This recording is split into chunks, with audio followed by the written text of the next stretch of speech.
whatever you wind up doing is exactly what you should be doing. And I have not behaved one single day of my life. Not one day of my life have I behaved, and I am fine. I need your help.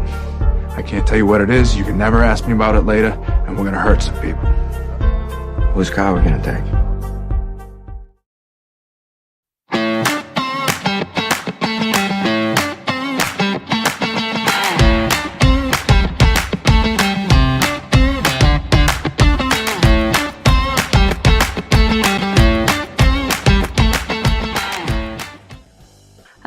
And thank you for joining us on the Nikki Medoro Show. We have a very fun show ahead, and I see it in the chat. Chip Franklin is set to join us in the second half of our show. If anybody remembers Chip, he was on KGO. He had his own show. I was on it with him before I got my own show. He does podcasts. He does podcast producing. He has a million things going on. And so, it's going to be fun to hear him and have him on the show. Good morning, Kim McAllister. How are you? Good morning. Aloha. I'm good. How are you?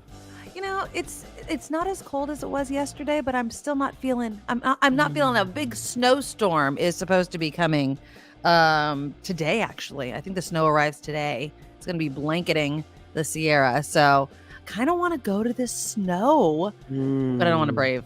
I just want to go and sit in, in all honesty, I just want to sit in the lodge and have a nice warm drink and then watch everybody else freeze their ass off on the hill. That's kind of my favorite thing to do. So there you go. Yeah, that's what I like to do. Big thing right now. There's What? a rat. There's a rat in my kitchen. Yeah. How are you even concentrating on anything else in this I know. world besides I the know. fact that there is a rodent in your house? I see little footprints on the top of the stove in the morning. So I know he's in there. I know he's in there. Oh, no. The other day, my husband and I moved the stove away from the wall, and because we think that's where he's coming from. Mm-hmm. And there's a bunch of entry points behind there. So Mm-hmm. we filled them up with foam and, whatever, and put the stove back against the wall. So he can't be coming in from there anymore. So he must be in here trapped, not knowing how to get home. Oh, geez. I would be. Yeah. I don't know if anybody knows this about me. I like if I can't even speak. I have a death fear of rodents, which is really funny because the capybara is the largest rodent in the world, and I petted that thing. It's just not the same. Oh, wow. Deathly afraid of mice and rats. Like there is nothing in the world that scares me more.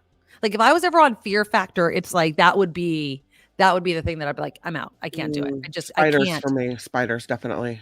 I mean, spiders, I feel like I could catch a spider and step on it. You know what I mean? I even get like kind of like I can't step on a mouse or a rat. Like it will just scurry away or it'll climb up my arm. Nope. No. I'm so sorry. Here's the problem. There's not enough Clorox wipes in the world now because they bring disease, right? Yes. I mean, Yes. yeah. So I'm Clorox wiping. I'm, don't use the counter unless we Clorox wipe first because I don't know where he is or where he's been. Right. Exactly. Anyway, and you don't have any cats, right? Because I'm seeing it must have cats. Snipper one per says. No cats here. And my dog is lovely but useless. When I lived in my old house before, like I lived in my old house for years and years and years and years and years. And there was 2 times before Sacramento and after Sacramento. And before Sacramento, we didn't have a ton of like feral cats in the neighborhood. And because we're right by the freeway and that kind of drainage area, right? We would get tons of mice and rats naturally because that's where they kind of lived, right? And so they would always come in the house and it was awful. And then when we moved back to the house after Sacramento, 1, we had a ton of feral cats, and 2, I started hiring like an monthly exterminator to just make sure there was no holes in our house. And then we never had a mouse or a rat problem really after that. But when we did, I feel you there before I moved to Sacramento, we had such a bad. I mean, and then when I say bad, there's probably like 2 mice, but that's bad enough for me. But they were in the cupboards, like what you're experiencing. Oh, no. And when I came out, like, so because they were going after the food, right? And so they would come up, and the way our kitchen had been remodeled, there was all these kind of holes that they can get up behind the cabinet and come out the door. See what I'm saying? And so I'll never forget this. I remember I came out of my bedroom and I kind of like made noise, and the exterminator had put mouse traps in the cupboards. Oh And you God. just heard snap, snap, snap. And I'm like, oh my God. I left. Yeah, I was you have like, to. you now own this house. I am not coming back until all of this is taken care of. Literally, if I wonder how high my heart rate is right now. Like I can't handle it. I feel so much. If you want to come down to San Jose, you could just live with me. Just hang out over there. Yeah, I know. There's no way now. All right, well, let's go. I will be now distracted by your rat situation. I feel so bad for you. All right, well, thank you guys for joining us. Click the thumbs up button to show your support for the show. Please do that. The super chat is also live. You just look for the $ under the live chat box. And that's why you can donate money to the show. And we really, really, really do appreciate everybody that helps crowdfund the show. If you like it, Spencer coming in with a $5 donation. I love Look at that. Thank So you. nice. Thank you. Yeah, we need the donations to keep the show going. It's 100% crowdfunded. Thank you to Meredith. I think I'm going to call you out for joining the Medorables on our Patreon. Just go to thenikkimedoroshow.com, thenikkimedoroshow.com. And you will be able to help support the show. And we really, really, really, really do appreciate it. So you could donate any amount you want to.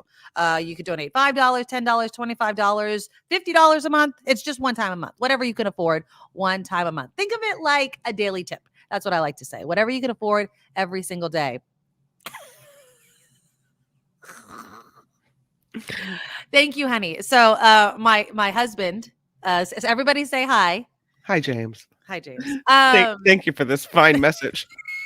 Remember that time, he writes, that you pulled out the fridge chasing a mouse, you chased it, broke the water line to the ice maker, and flooded the kitchen? Great.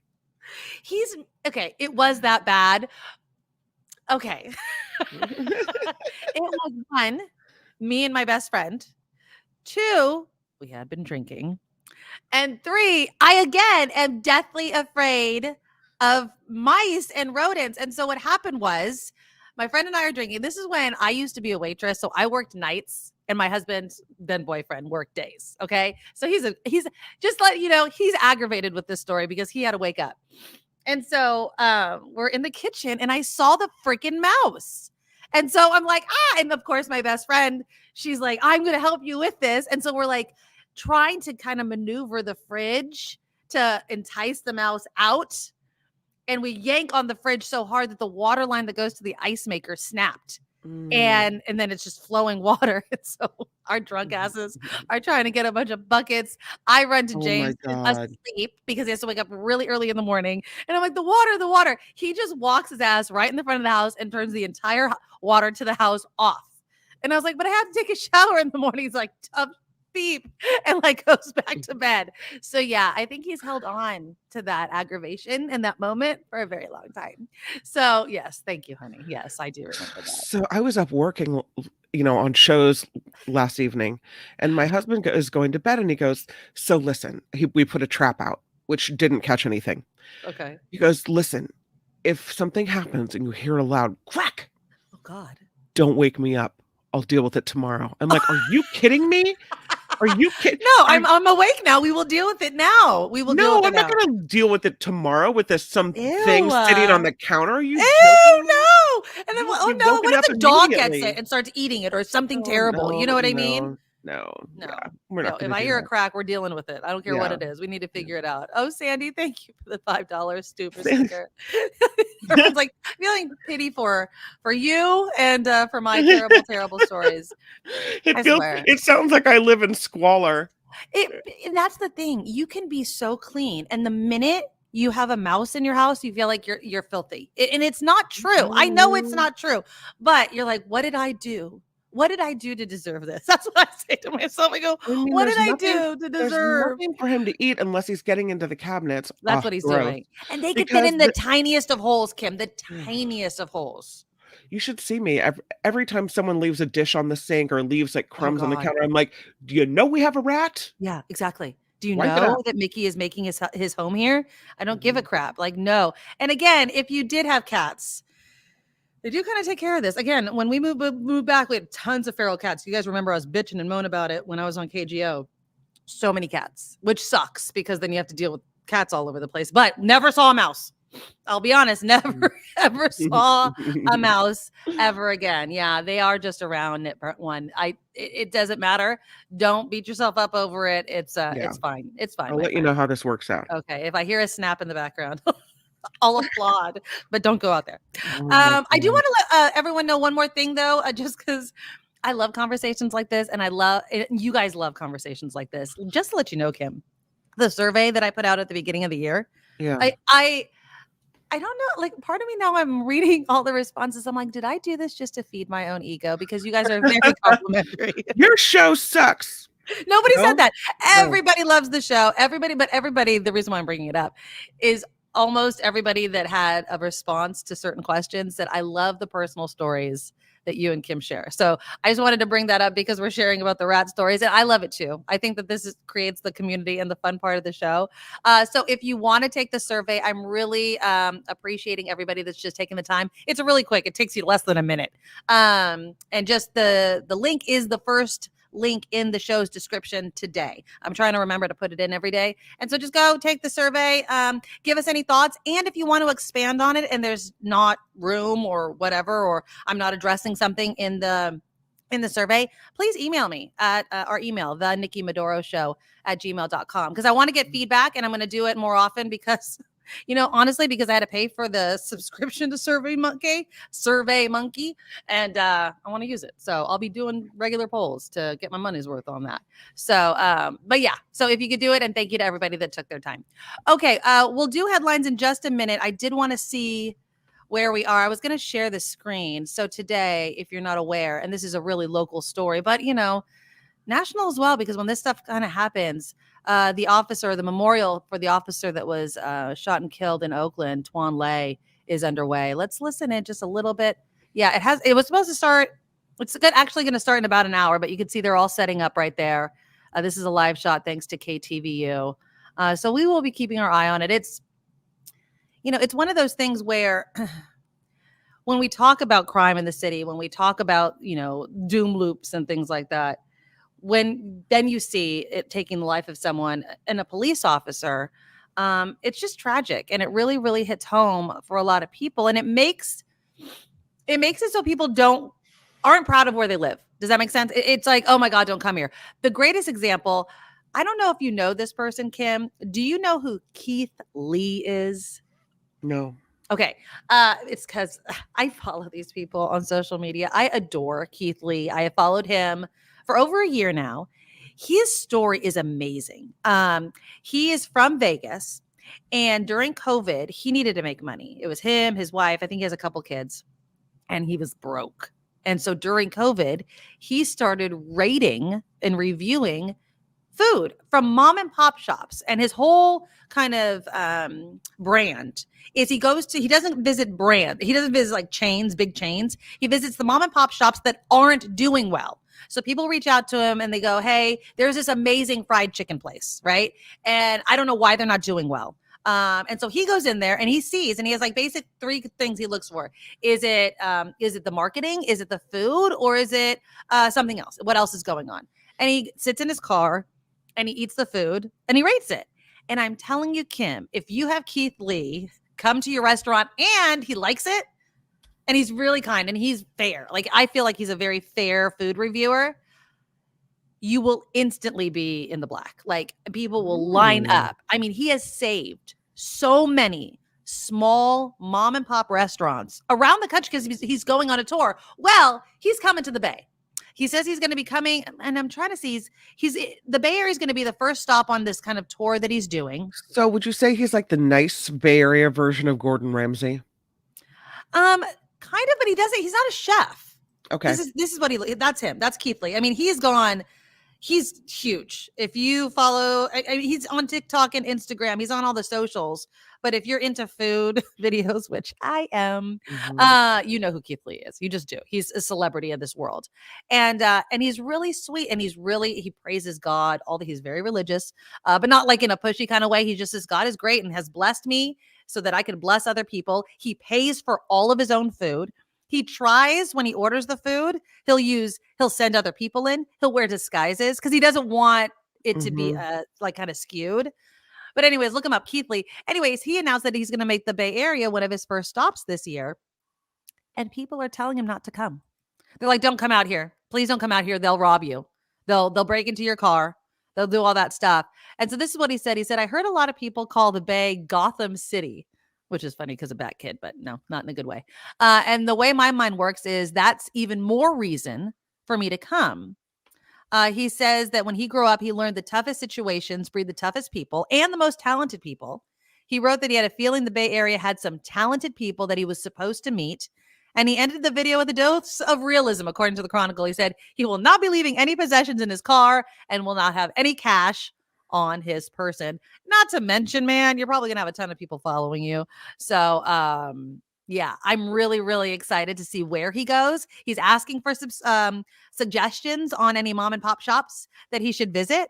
And so, but he announced it's in the Bay Area. So I don't know if that's going to be San Francisco, Oakland, San Jose, somewhere in between. So if you know of one, send it to Keith Lee. It's just like it sounds. Keith, normal spelling, Lee, Lee, and do that. But it was sad that, people from the Bay were telling him not to come, but I get it. People are fed up. Now, this video that I'm about to show you, I don't know where it's located. I tried to find if anybody had a location. I'm just going to say it's from the Bay. But this is what I want to happen in the Bay. Even if it's not in the Bay, this is what I want to happen. Now, you guys got on me when I shamed that guy at Big Lots for stealing the cart full of stuff, right? I yelled. I didn't like approach the guy or touch the guy, but I did yell, you should be ashamed of yourself. And you guys told me that I was going to get shot. What would your mother think? He was an older dude. I'm sorry. He was old. He should be ashamed of himself. But anyways, these are my people. These are my people in this video right here. And I love it. I love it. So what you're about to see is there's a guy and he's coming and he's busting through a door at a Starbucks to get those cups. Okay. Remember we were talking about the Stanley cups and all that kind of stuff. So he's going to steal. And I think he's with another woman. He's trying to steal all these boxes in front of all of these people. And look what happens.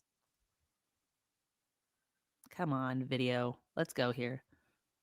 It's buffering. I apologize. You just look at people's butts right now. All right, come on. Maybe it's because I have the KPU stream going on. Come on.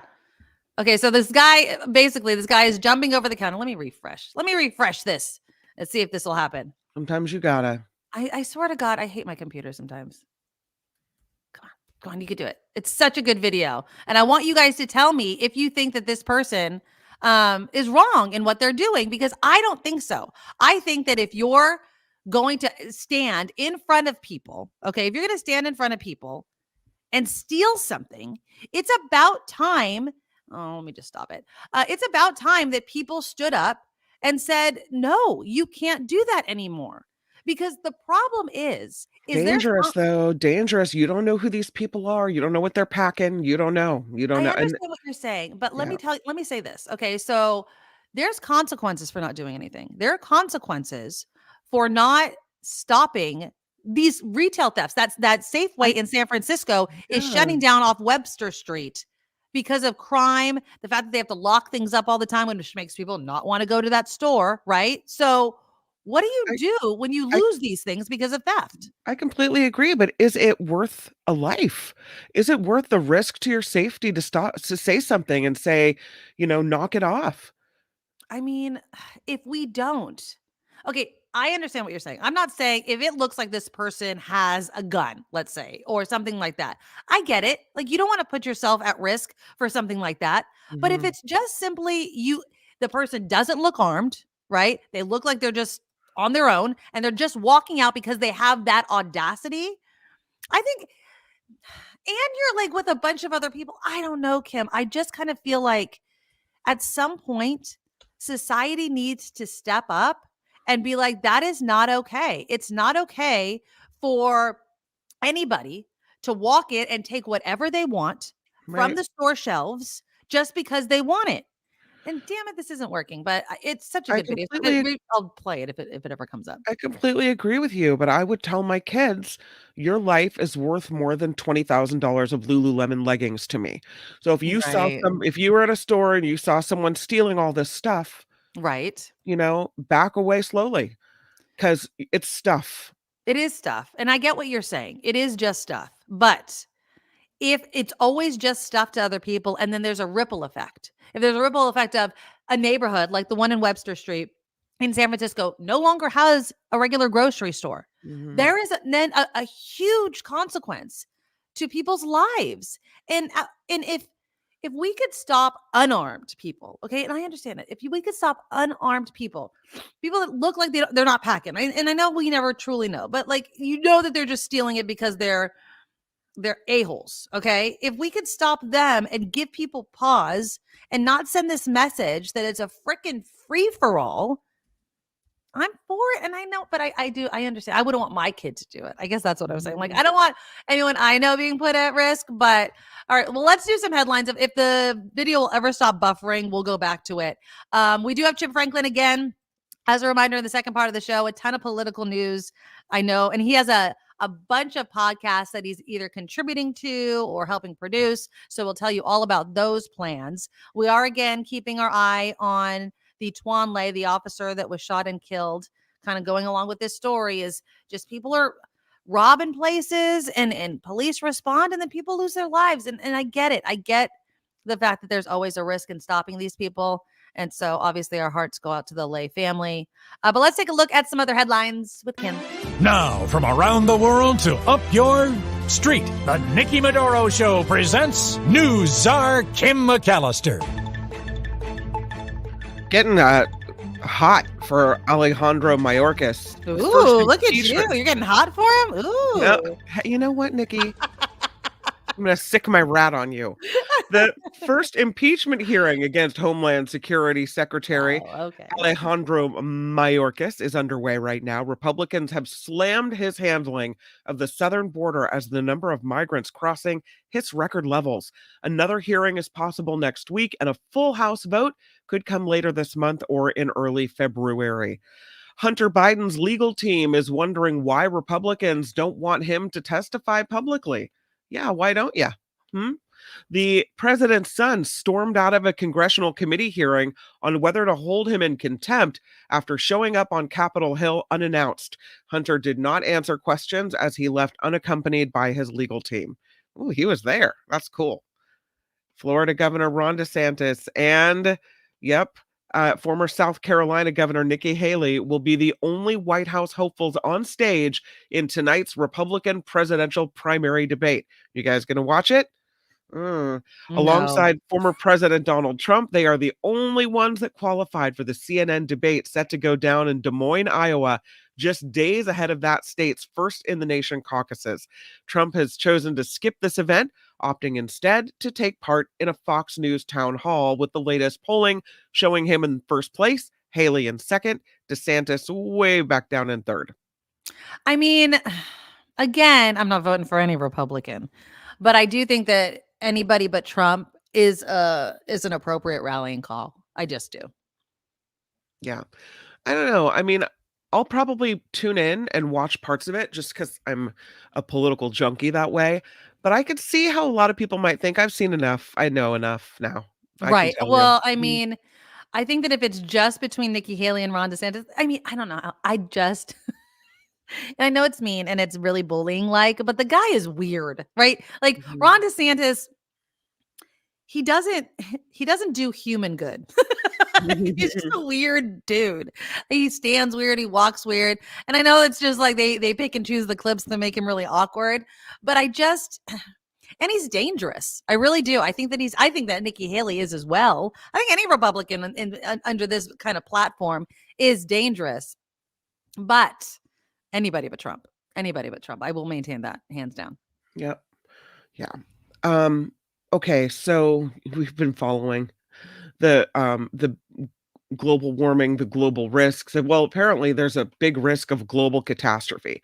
Oh, yeah. Fabulous. I know, just, to bring up your day a little bit. Happy Wednesday. Experts on identifying global risks say they see a high chance of global catastrophe within a decade. The World Economic Forum survey shows nearly 2/3 of respondents expect a higher chance of disaster in the next 10 years, Fabulous. and about 30% Expect the same in the next 2 years.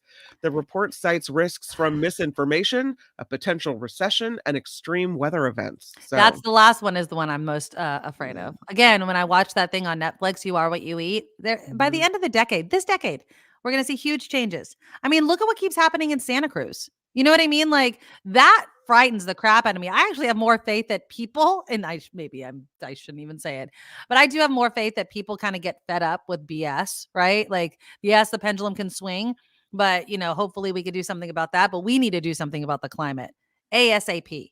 ASAP. And if we were, and going back to the whole meat thing and stuff like that, if we were really truly serious about climate change and reducing the impact of what specifically cattle does to the planet, meat should be so much more expensive. And I know that many people it is hell expensive, way more expensive. So people have to eat less of it. And the default should be something that's a meat alternative. I just honestly watch that documentary again. I don't know if it's just my age, but it really resonated with me. I wonder though, you're talking about Santa Cruz. Mm-hmm. After another damaging, pounding situation with waves, hitting a pier that's already under repair from the last go around. Mm-hmm. Is it the end of us having these long piers stretching out into the over Well, the water? yeah. I mean, how many times are you going to spend $20 million to fix it? Or beachfront property. I mean, look at, and then this debate over like seawalls. Oh, we need to build a seawall to protect our homes. Cities realize that they don't want to invest in a seawall. They want to what a lot of people are saying is we need to buy out these people for their homes and then rent it so we can get rid of people as necessary because they're too close now. Oh, it's so great to have beachfront property. It's not going to be beachfront property anymore. It's going to be in the ocean like these piers, right? I mean, look at those really cute painted homes in Capitola. Mm-hmm. They were in the ocean for a while. I mean, the waves just went right up to them and into them. Which recently, again. Yes, this past storm. So again, it's just, and that's somebody's property. Now, are we gonna invest in fixing those places up, thinking that we're gonna beat the ocean? No. No, you can't. I mean, and do you expect that those people would have insurance? It's because how many times you can imagine? How many times you're going to file a claim for for your house being flooded? Yeah, exactly. At some point, you just have to expect it. I don't know. I mean, we have to make changes like this. I don't know. It's hard, and it's a hard thing to tell people. Like, oh, this gorgeous property that right now is not inundated with water and has beachfront and you get to wake up to the sound of the waves. That is a dream for so many people. It's going to become a nightmare. Climate change is happening. Get your head out of the sand, literally and figuratively, and let's do something about it. This story. Jeez, that's another crazy. nightmare. Totally. Alaska Airlines facing new troubles following a scary incident in which a panel blew out of a plane during a packed flight last week. Alaska Airlines flight from Everett, Washington to Honolulu was redirected to Portland Tuesday due to this issue with its radios. On Friday, the door plug on an Alaska Airlines Boeing 737 MAX 9 aircraft blew out during ascent, tearing a passenger's shirt clean off his body. I didn't hear about the shirt being I heard off. about this shirt. Yeah, that they which makes sense. But again, I would have soiled pants as well. I mean, I can't imagine. I can't imagine how frightening that had to be. I mean, I don't know if you're flying Alaska Airlines right now. You're like, hey, are you guys okay? Because I don't know. Hold that door in. Hold that door. Put some duct tape on it. I don't know how this is going to work out. Big day for California. Yep, this is the day to find out California's true budget shortfall. Governor Gavin Newsom will present his budget proposal in just a few hours. The Department of Finance says it won't be as high as the $68 billion projected by the State Legislative Analyst's Office last month. Either way, every agency agrees cuts will be needed. How far we've fallen from our big surplus to now we need money. About $26 billion of the deficit is from the previous budget year. Lawmakers, $26 billion with a B.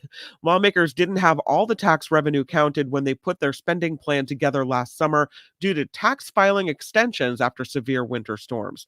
This year, they might have a better picture of what's actually happening.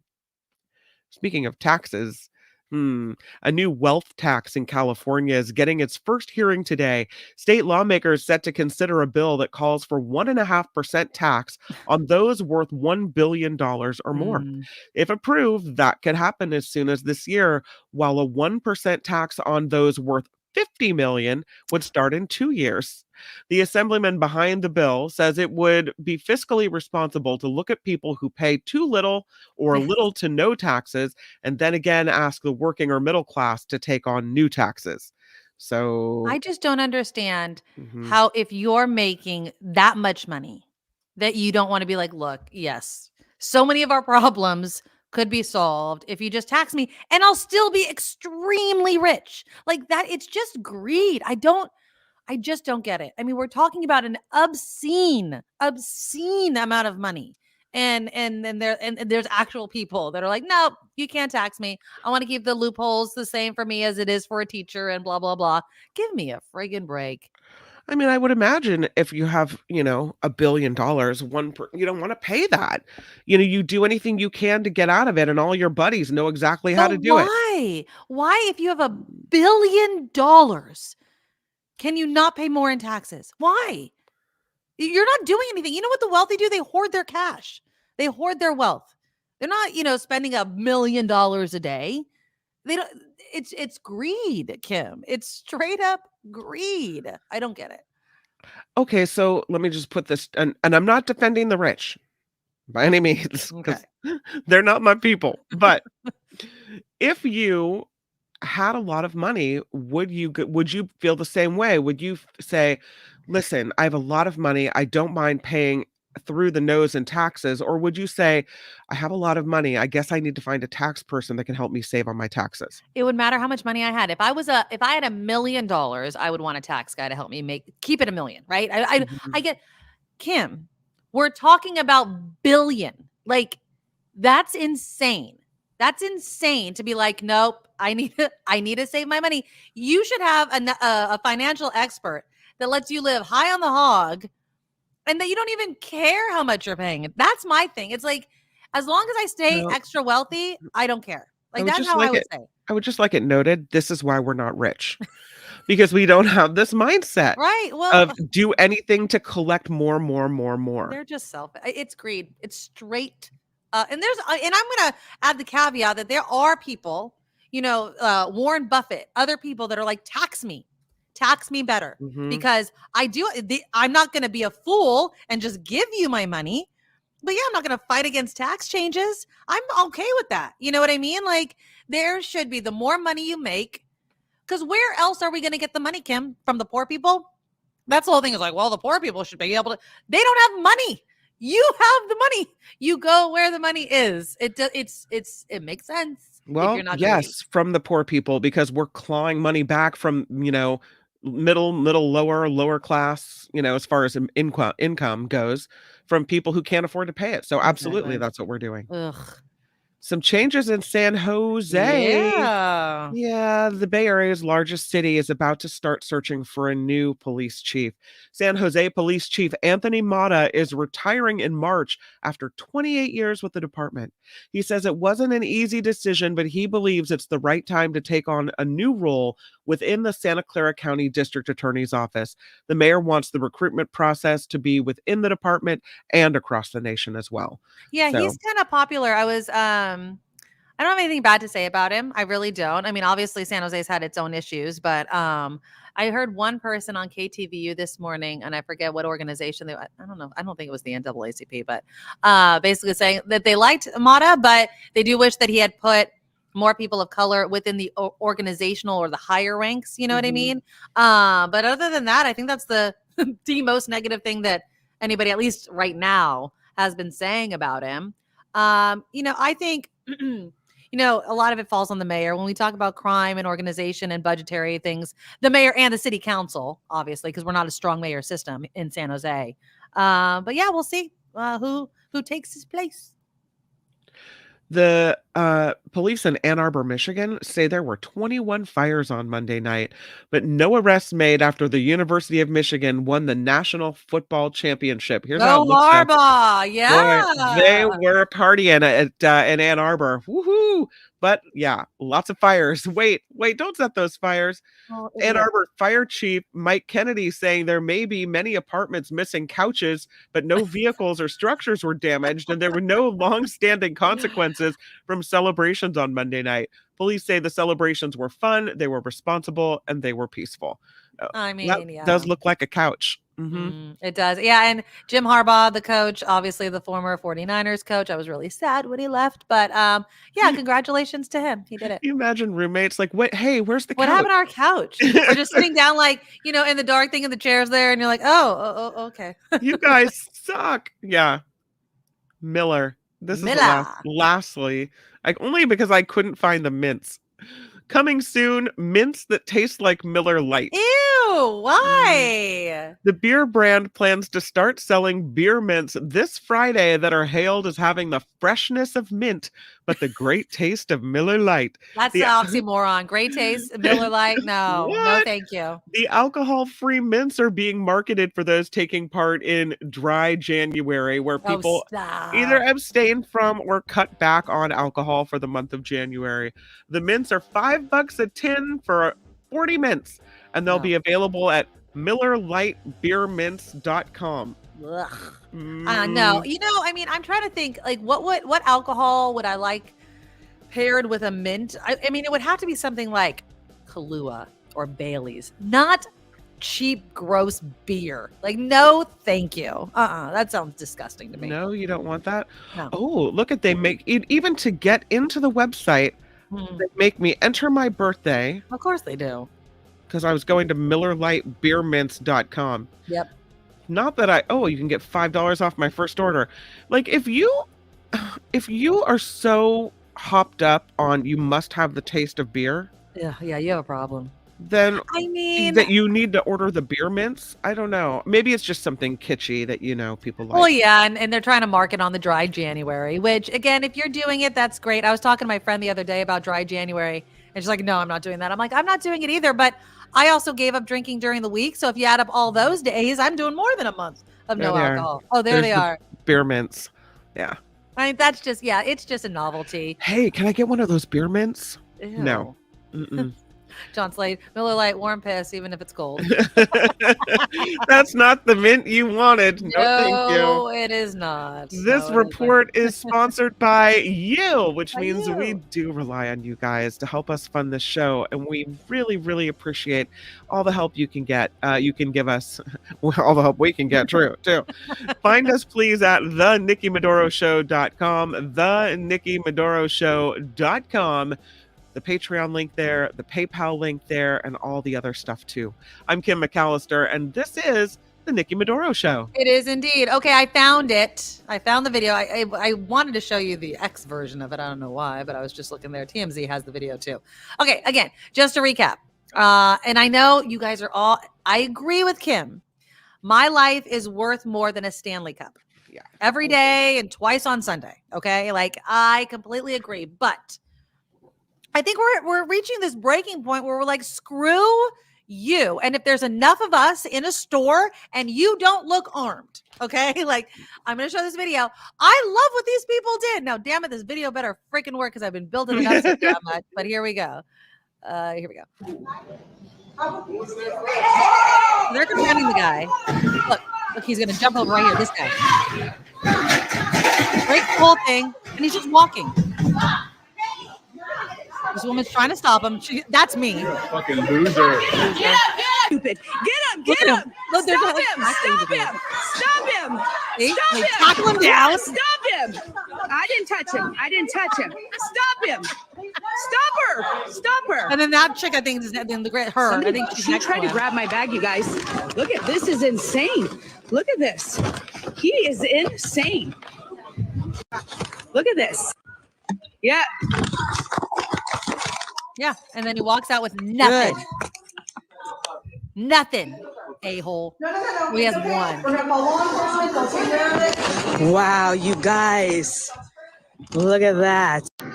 See, now, wrong, right? I am 100% Whoa. loving that. I'm loving that. Whoa. Yes. Okay.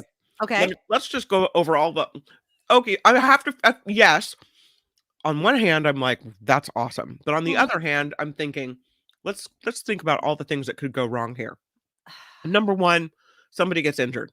Number two, the guy gets hurt and ends up suing all the people and the store. Ugh. I Yeah, know that's it's one ridiculous thing. because he's the one who put himself in the position, right? But there's a reason they tell their employees, don't touch these people, But I right? don't think it was a security guard that No, tackled it was him. the general public. Yes. And then I'm the making next a thing you citizen's know, arrest. Making a citizen's arrest. That's what they should say. but then Nikki Medoro gets a note in the mail I mean the woman in the puffy jacket. that this man is suing you for emotional distress Bring me and to blah, court. blah, blah, blah. Bring And then me you to open up court. a can of worms for 5 minutes of life where he could have walked out with a bag of groceries. I know. There's something cathartic about seeing people band together and just say, you know what? No. I like that. I But do on the like that. other It made hand, me feel so warm and fuzzy inside that people were like, screw you, dude. I also think it was the cups. Like everyone was probably like wanting the cups. And then this guy was going to steal all the cups. And so it was, if he walked out, let's say with a teddy bear that nobody wanted, would there have been this outrage? I don't know. But because it was the cups. so And that also, what was in the bag? Was it the bag full of those Target the box was, Stanley cups? he just busted through he just went up, stole the whole box, went in the Mm. back of the counter and stole the whole box and was just walking out, busting through and everything like that. And the thing that gets my blood going, and I'm just letting you know, is he didn't give two Fs. He was just like, I'm going to do this. And that is what I am most upset about. It's this mentality that we have to get through to these friggin' people. Like, no. And we as a society need to do that. Now, I get it. There is a risk. So I understand why people are like, no, it's not worth it. I agree with you. But at the same time, if not us, then who, right? Like, if not now, then when? I know I'm like doing this whole speech, but like, if you don't stop it in the moment, then there's just going to be another person and another person and another person, because we as a society are saying, yes, my life is worth more than a Stanley Cup. But as our society is crumbling because we're not standing up to these a-holes. And that's what pisses me off. And I love them that they all like kind of stood around and they were not going to let this person go. If someone was being attacked, savagely beaten on the floor at the entrance to Target, Ooh, okay. then I could see getting involved. Trying to remove that person off. You're hurting. Someone's being beaten or hurt or injured or what have you. If a child is being slapped, if some physical issue is happening to someone where you feel morally compelled to intervene and put your own safety at risk, I gotcha. I hear what you're saying. Right? But for a bag of Stanley cups, I understand the want to do that, but I just don't feel like there's the same type of level of need to get involved. Like if you're saving a life, that's one thing. If you're just saving Stanley cups, that's like not worth it. That's right. And then all of a sudden your kids don't have a mother because some Stanley Cup thief pulled out a knife and stabbed you in the shoulder and you bled out on this entrance of Target. For what? A bag of Stanley Cups? You see what I mean? So on one hand, it's like, awesome. I'm glad people finally said no more. But on the other hand, he wasn't, beating someone to death. There's nothing that I saw there that necessitates someone putting their safety at risk. I hear you. And I on one hand, I do agree with you. I do. But again, it's how do we stop? Okay, then this is a better question. Then how do we stop the mentality? Because cops can't be everywhere. You can be like, well, the cops need to arrest and they need to be prosecuted. Okay, there was no cop in that situation. You cannot have a cop at every store at every moment. That's just not possible. And then security guards are told not to let it go because of exactly what Kim is saying, right? So then what do we do? Unless society says, you know what? I'm everywhere. People are everywhere. And I'm not going to stand by and let you be, the basically part of the demise of our society. Yeah, Joanne, I heard on a talk show that if this type of behavior continues, our society will turn into anarchy and be uncontrollable. Like, we as a society have to kind of police ourselves. We have to say, This is the moral code. It's basic. I don't steal. You don't steal. That way we can keep our grocery stores. That way I don't have to walk into CVS and everything's freaking locked up because of you, because you make it so they can't keep everything out of a lock and key. I don't want to live like that. I mean, I just don't want to live like that. And then when that happens, people don't shop at the stores and the stores go over and then it's an empty building and that brings more crime and it just rolls down the hill. And so where do we stop it? Do we stop it when the a-hole starts stealing the box of Stanley Cups? That's my point. It's where do we draw the line as a society? And I understand the risk of life.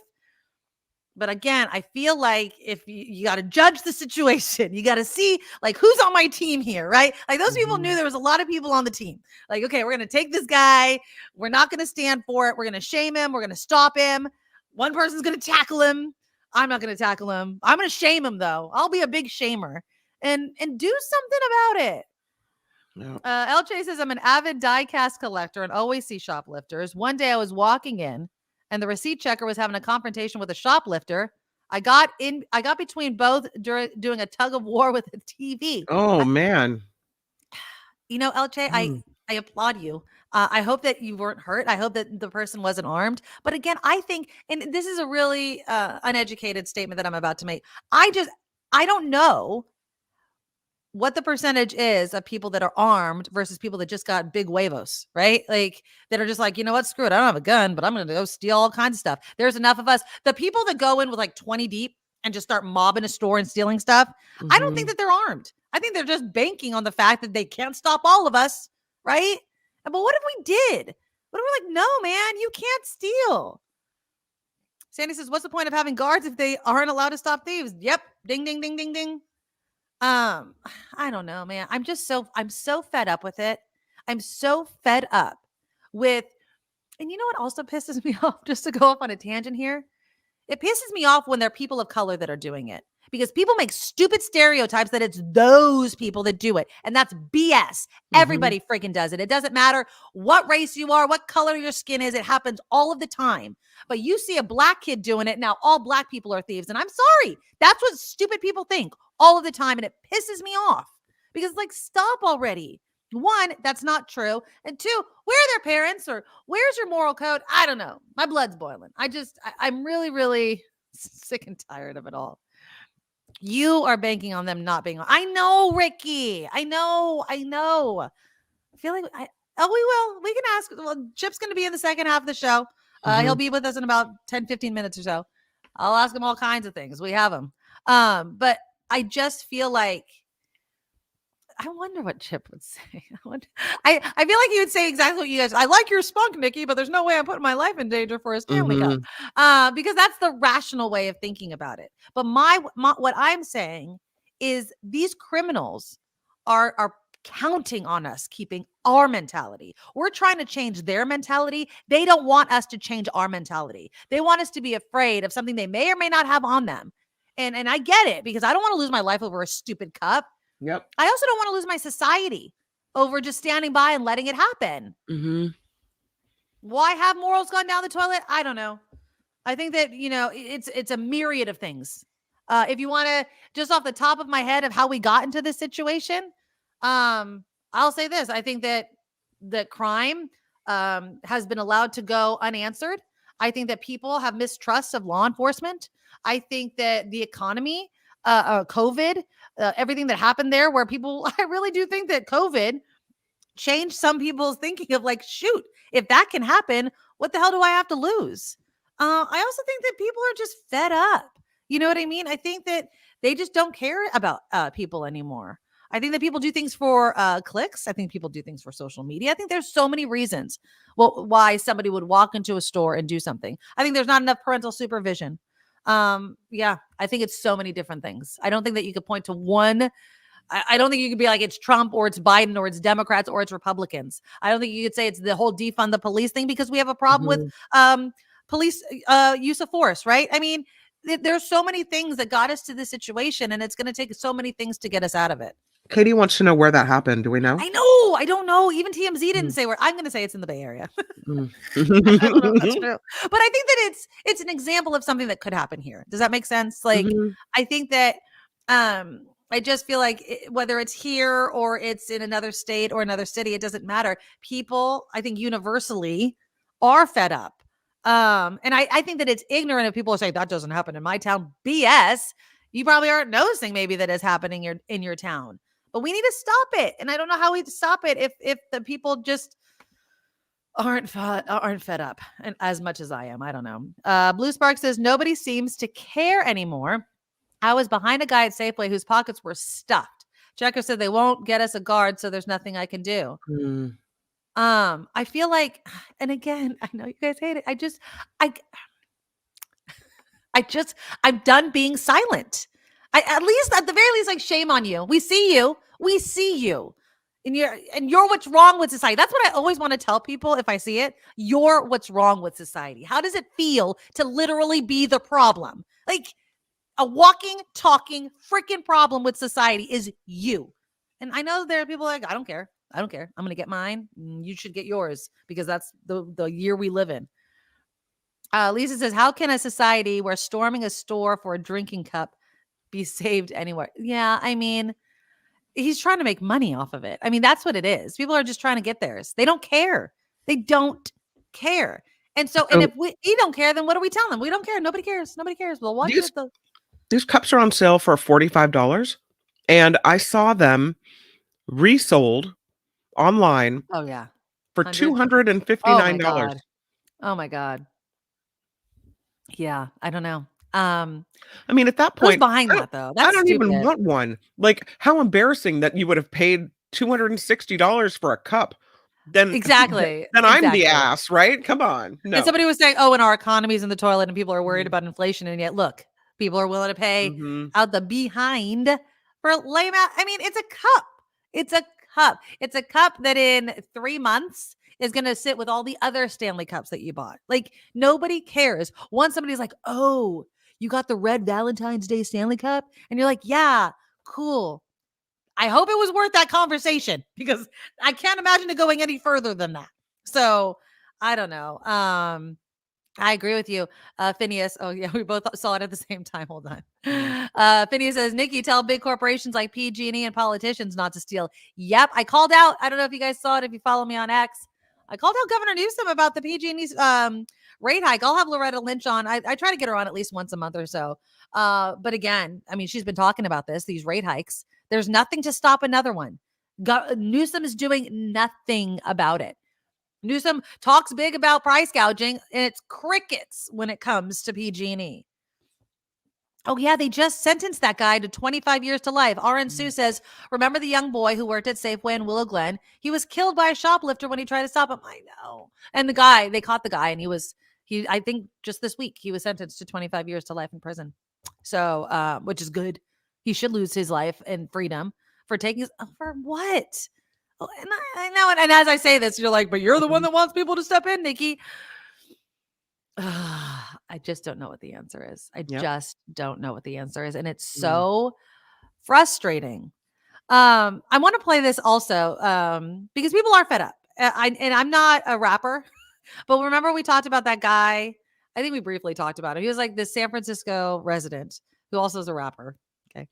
And he called out London Breed in this rap. Well, he talked exclusively with ABC7. And what's funny is he apologized after because the NAACP was all pissed off because, like, how dare you, right? Call out, like, he basically was flipping off London Breed. And then he comes back, he's like, yeah, I'm not really that sorry about it. And I get it. Here's a little bit of that report. The upcoming election. Let's see. Let's turn up the volume. In the course of 3 years, I had about 7, break-ins and vandalism. That was the tipping point. And I just decided, you know what? Reach out to the city. Nobody is going to respond. It was this series of frustrations which drove restaurateur and rapper Chino Yang to produce San Francisco Our Home. The song is part love letter. San Francisco, that's my home. Let me put it in a song so you never get wrong. No matter what I'm in, this is a place I love.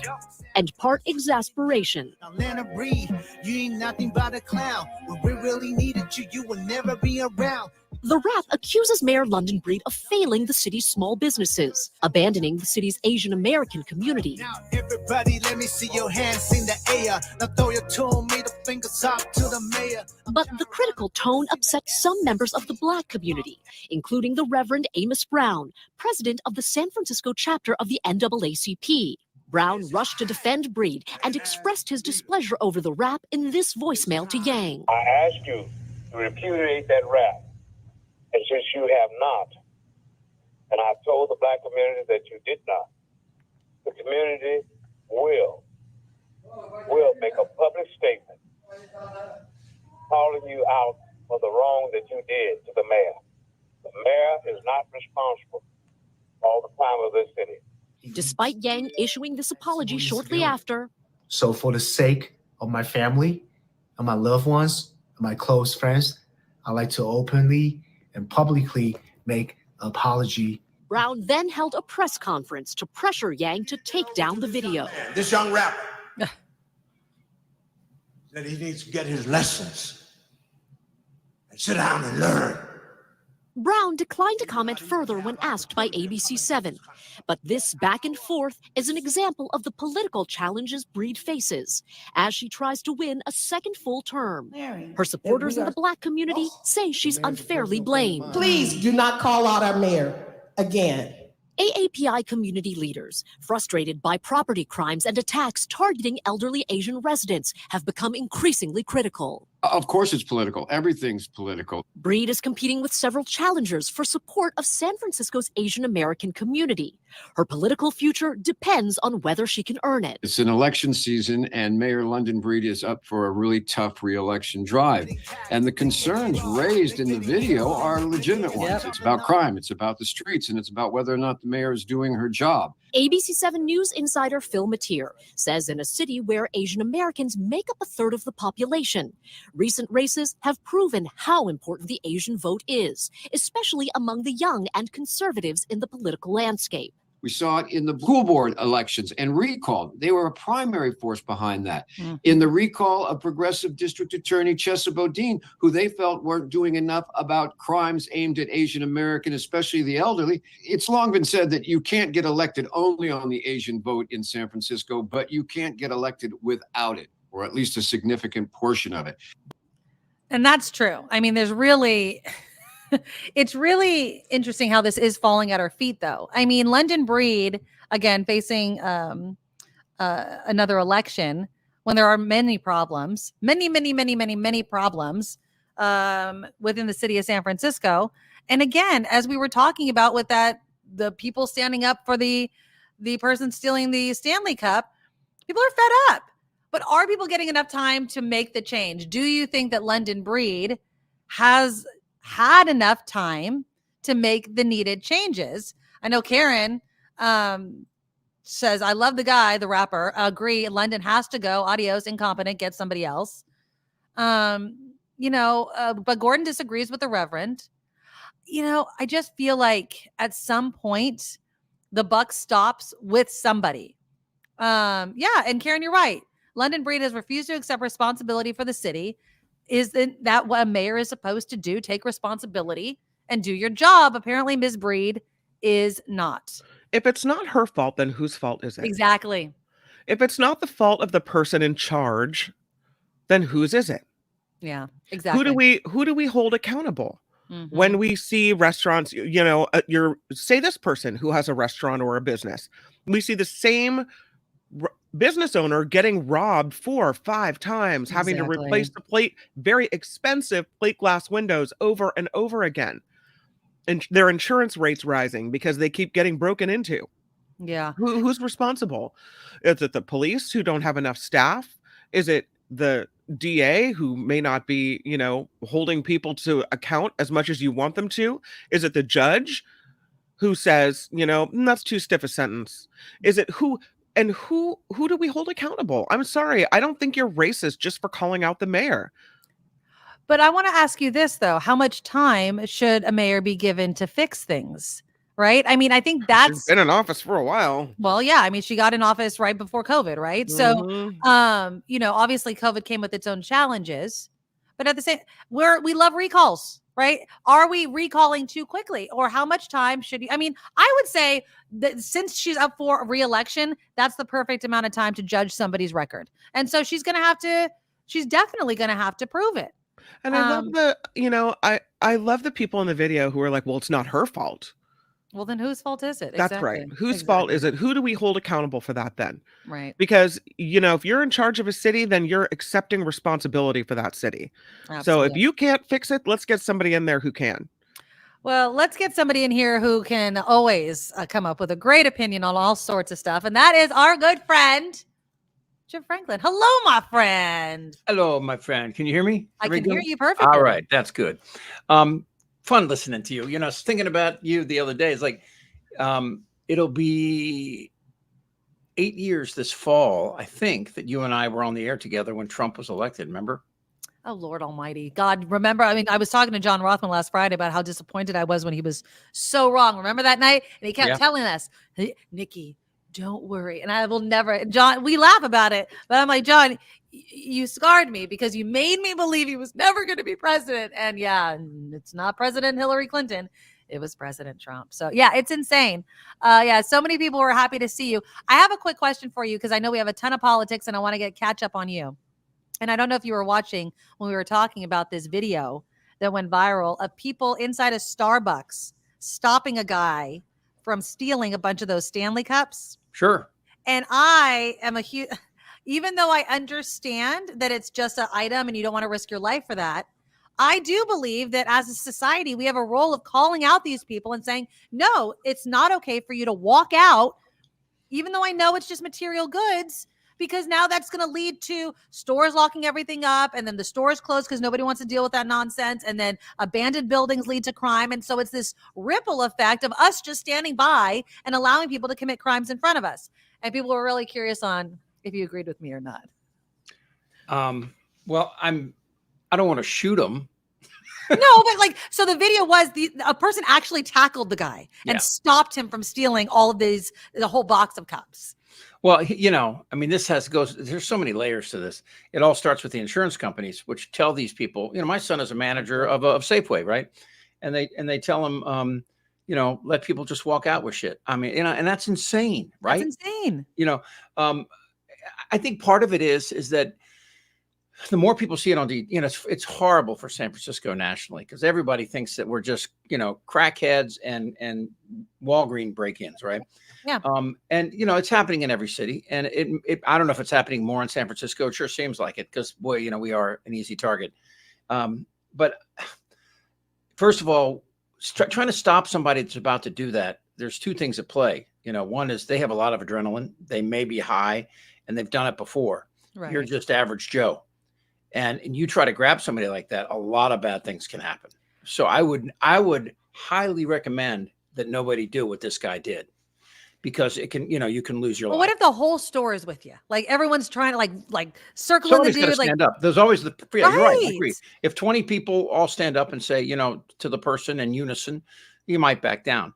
But it's hard acting in a group and they have to have leadership. And I mean, it's like, I remember I talked to Curtis Sliwa. Remember the guy from the Guardian Angels in New York? Yes. Mm-hmm. And he said the only way it worked is if you had people trained to act in concert, to stop people from doing these things. I went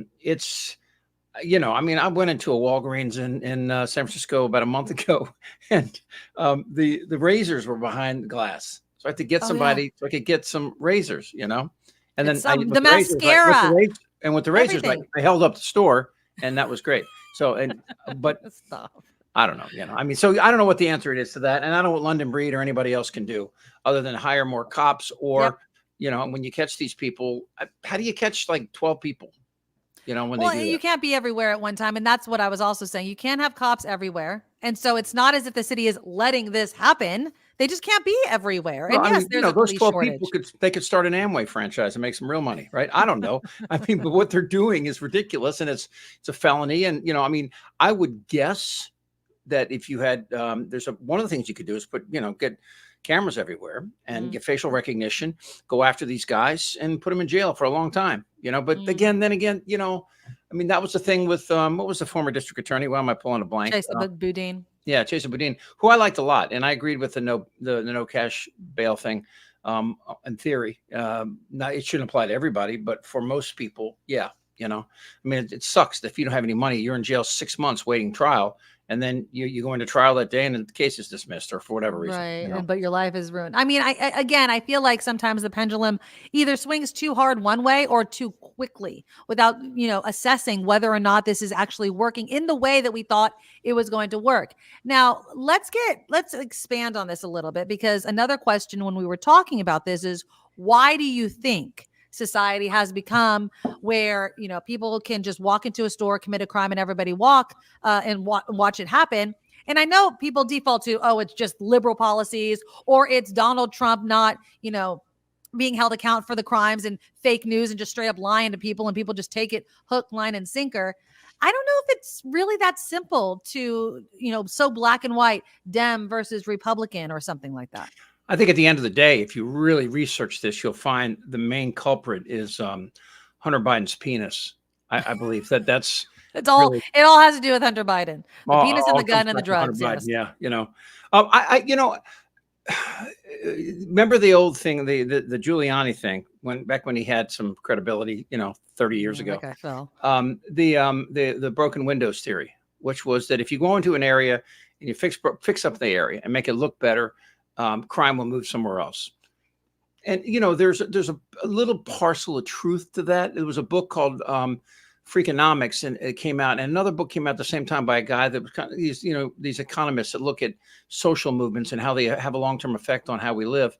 And I think part of it is that people in areas that are affluent tend to be more involved in reduction of crime and things that occur, because they're the ones that go out there and make sure if there's not a crosswalk for the kids, or the lights aren't working, or people are going too fast, or speed bumps. But in areas where people rent, that doesn't happen. So there is a socioeconomic aspect to why these people are doing what they're doing. So that's a much bigger picture. Stopping them, you could, I mean, look what's happening already in, Union Square and around the city. It's a ghost town. You can walk through those streets at night. Although it was really nice during the holidays. I went there with the kids, went for the first time to House of Prime Rib. And then we wanted to go ice skating, and it was packed, but that was the holidays. And they had, the APEC conference happening and all that sort of thing. So it was already all built up. Now all of it leaves, and it's kind of going back the way. One of the first shows I did in 2014, I remember I did an outdoor show at that ice skating rink, a live broadcast at Union Square. Yeah, it's just, I love San Francisco. I really do. I mean, other than the traffic, it's a great city. Exactly. I mean, it's fun, and, way to go 49ers, all that stuff. Right. But I don't know what the answer to this is. I really don't. And I think about one of the things that I did learn in the news this week, that listening to Aaron Rodgers speak, it occurred to me, you don't have to be that smart to get into Cal, apparently. Or he didn't graduate. And I loved Jimmy Kimmel's joke. Is like, Aaron got 2 A's and they're both in his name. And Aaron, yeah, that's great. Yeah. Well, I do. Rodgers is definitely, and he did that in the same monologue.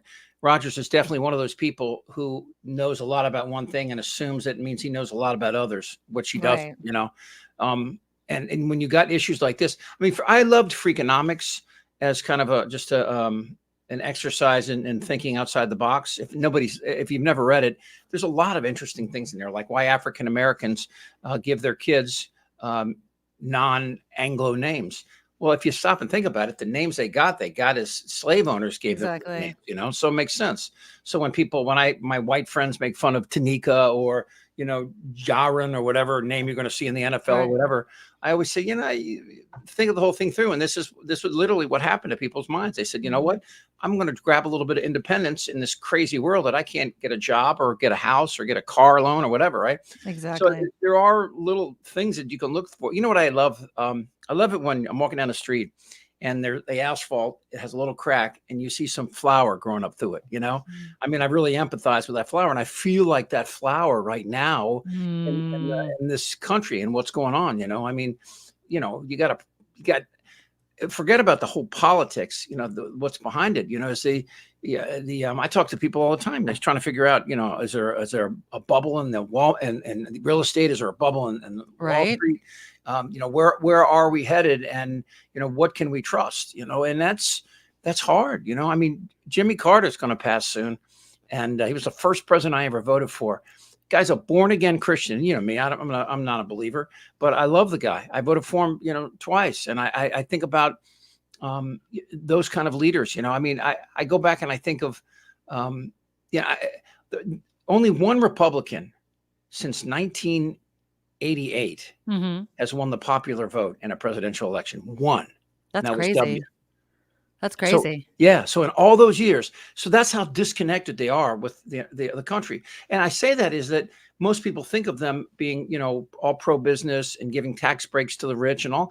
And, if they could get past that, some of the things the Republican Party used to stand for, I didn't have a problem with, which I liked, which is accountability, going to the white pages of the phone book. Remember phone books? But in the white pages in the government section, you can go there and you see redundancy after redundancy. I'm not saying fire those people. I'm just saying when they resign, let's make sure we can do that job and kind of spread. Let's show a little more accountability in government. I'm talking about the Democrats and speak to those things. I mean, you can do that.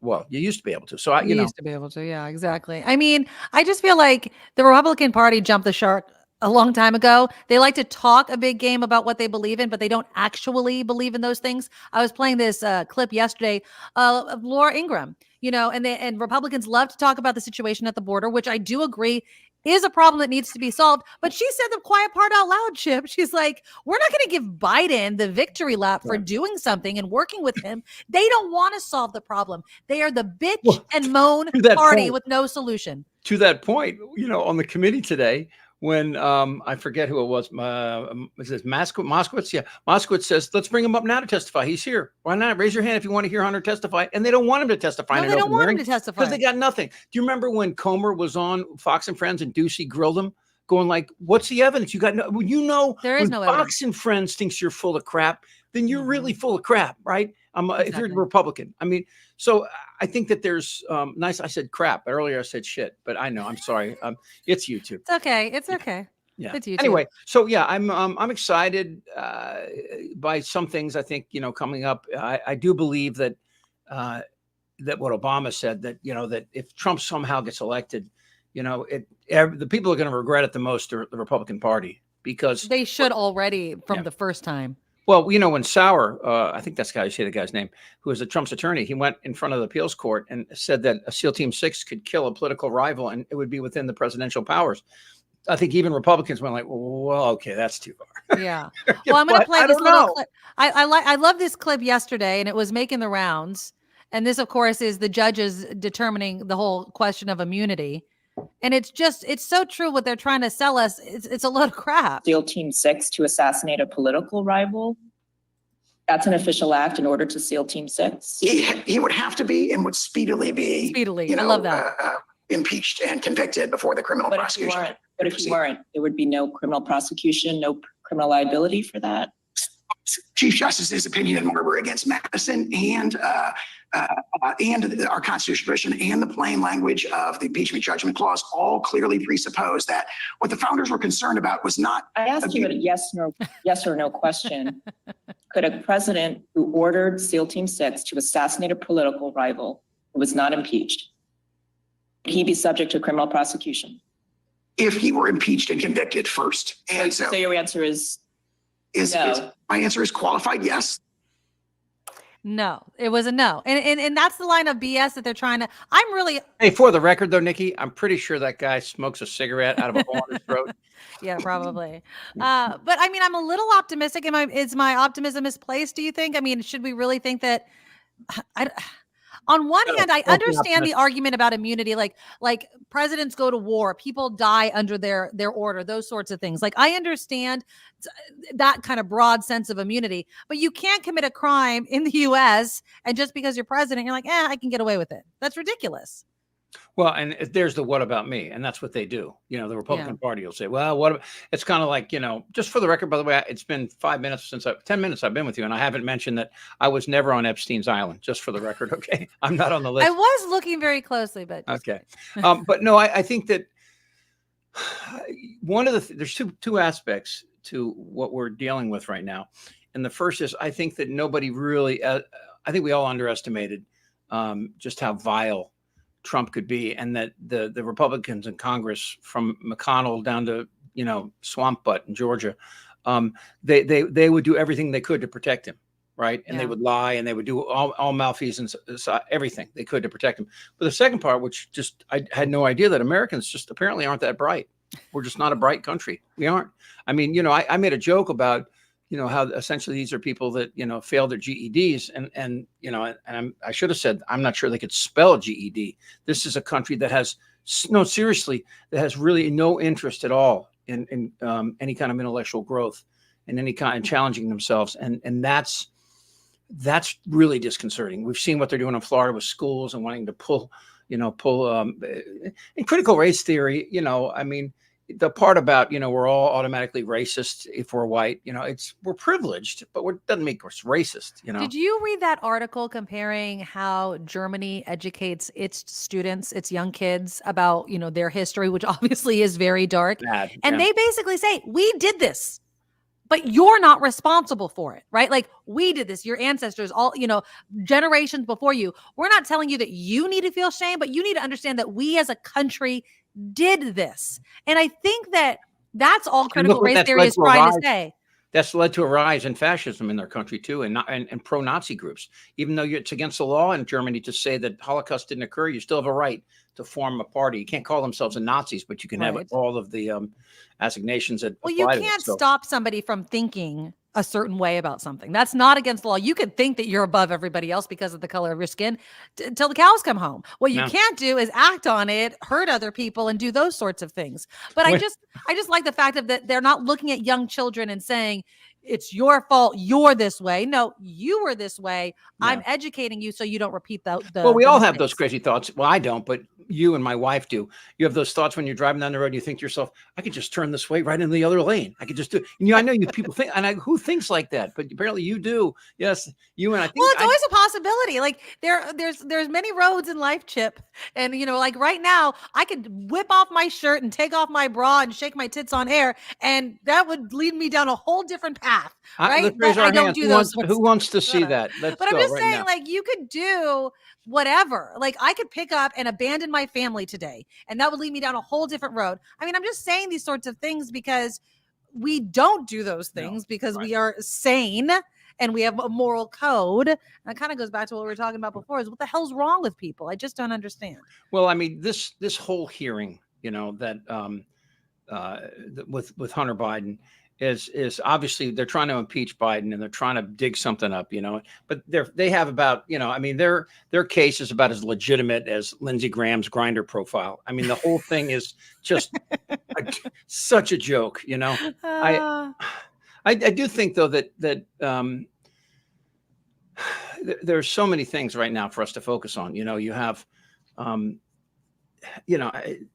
even COVID is still around. The next pandemic will come, It will. And our kids are going to have to deal with it, and their kids. It's just, if we're not prepared, if people don't understand, the only reason we got through this, maybe ironically for Democrats, is that George W. Bush heard about the 1918 pandemic and put together a whole package on what to do, and that was, and Obama improved on it, and he handed it to Trump, and of course, I tell people all the time, read Michael Lewis's The Fifth Risk. It's about Trump's early days. Michael Lewis has another great book out right now about the crypto guy that went to jail, Friedman, that guy. Oh, okay. What a great writer. Crazy story too. Really pointed, there's so many things, like occasionally that I run across that I just don't have the time to dig deep into. But recently I'm trying to understand, cryptocurrency and currency trading, because I know that it's going to affect my life. I'm still working and I'm going to keep working. I don't think you could ever stop working, Chip. I think you'll be working all the way I think you'll put, your own name on your own headstone just because it's a job and you're going to do it. That's a happy thought. Thanks. It's going to happen sometime, my friend. I mean, Jesus. But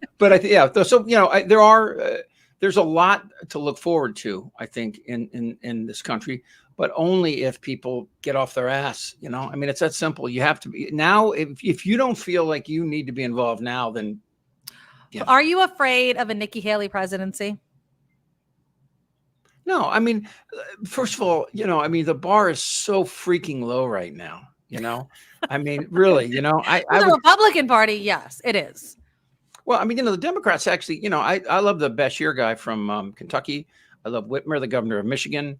You know, and I mean, even Newsom. You know, I have Newsom's cell phone number. Newsom's pissing me off over PG&E. I mean, I don't know what electricity you have down there, but I'm so disappointed. I'm pissed off. You know, I'm pissed off. Anything. I got 50 solar panels. I haven't had an electric bill in 15 years. Screw you. Now, hold on. I swear to God. Wait, where's the hate? But let me ask you, you know what they're going to try to do now? Yes. SDG&E is going to try to make me pay more, you know. But I thought that was only for new people. Are they going net metering for you? It might be grandfathered. I think it's, I think you're grandfathered in. I just heard about it, and I thought to myself, there's no way the solar industry will allow that to happen. Oh, I mean, Newsom's doing nothing about it. If there is any failure that I think that is huge for Newsom right now, it is PG&E. It is ridiculous that they're just letting them do price hike after price hike, and there's no pushback whatsoever, and it pisses me off to no end. But I do like, you know, I like Katie Porter for U.S. Senate. I'm a huge Porter supporter. Over Schiff? Supporter. Yeah. Over Schiff. You know, I interviewed her for Occupy Democrats. I went up to, it was actually up in Oakland. This is sometime this last summer. And she's a doll. What I mean, I say that because we were just talking and she's just so sweet. You know, I mean, she's the kind of person you talk to for 10 minutes, you just want to hug her and say, go get them. You know? Yes. Yes. We had her on KGO once and I've loved her ever since. I mean, she doesn't take crap. And I'm not knocking Schiff. Schiff comes with some baggage that Republicans will never let go of. Right. And that's their problem. I'm not saying that disqualifies them for U.S. Senate, but shoot, I'd love to. I don't think we can go wrong, honestly, in this U.S. Senate race. I really, really don't. What's Barbara Lee's status? I haven't been. She's like a distant third. So, right. This is three. It's Schiff, Porter, and Lee. Well, I was impressed that that Newsom didn't replace Feinstein with Barbara Lee, because that was the rumor at the time that she was. Yeah, I know, but I do love Barbara Lee. I mean, the woman's got some serious. I do too. I just like Porter. I mean, I'm allowed to choose. Like, and it's not knocking Lee or Schiff. I like Porter. I like the way she explains things to the American people. She's not going to take any crap. And the other thing I love about her is she is a single mom. I think that you have to bring personal perspective into the job, and so she has concerns that average Americans, average Californians experience because she's living them, right? Well, like daycare, daycare. Yeah, daycare.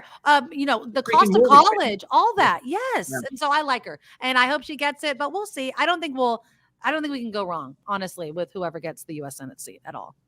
All right. What else? You have so many irons in the fire, as they say. So how do people find you? I know you have What the Franklin, which, by the way, you guys, the link to What the Franklin on YouTube is here, although many of you already know about it. But you're doing a bunch of conspiracy stuff. I got 3 podcasts coming out. Okay. And we're going to drop them probably February 1st. But the first one is called Conspiracy Killers. And I've already done a couple of interviews. I interviewed the guy that wrote the definitive book on the Kennedy assassination. And he, of course, says it was Oswald, which I always believe too, you know, although there've been funny jokes. Bill Hicks, it was a comic that I used to love, did a joke about the museum in Dealey Plaza. You go there and he goes, man, they got every detail right, especially the one that's Oswald's not there. Right. But so I've also spoken to a truther and also a guy from Popular Mechanics. How do you talk to a truther? I mean, was your head just like these guys at the end of it? There's some that aren't crazy, you know, they just, if you're a truther, you're a little off. I mean, you're not in reality. Well, yeah, but I mean, there's also a lot of people in this country that, and I believe there was, you know, I don't believe there was any obviously government involved in Building 7 or any of the other stuff. But as you know, as Dairy Queen says, you know, I have all these nicknames for Marjorie Taylor Greene, Swamp Butt. Dairy Queen is my favorite, though. I call her Dairy Queen all the time.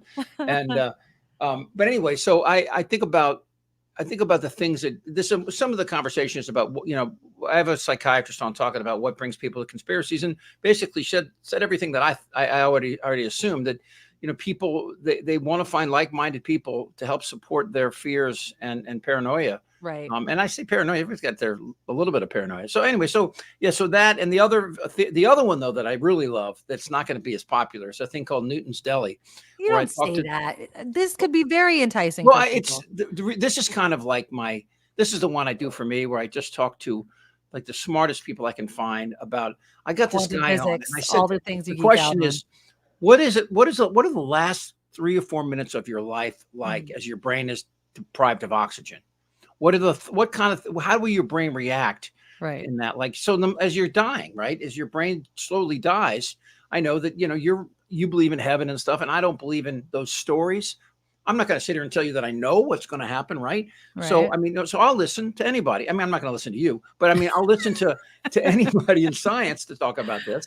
And I find it fascinating that we, that we really don't know. And, here's one for you. So did you ever think about this? What if when you die, everything else dies?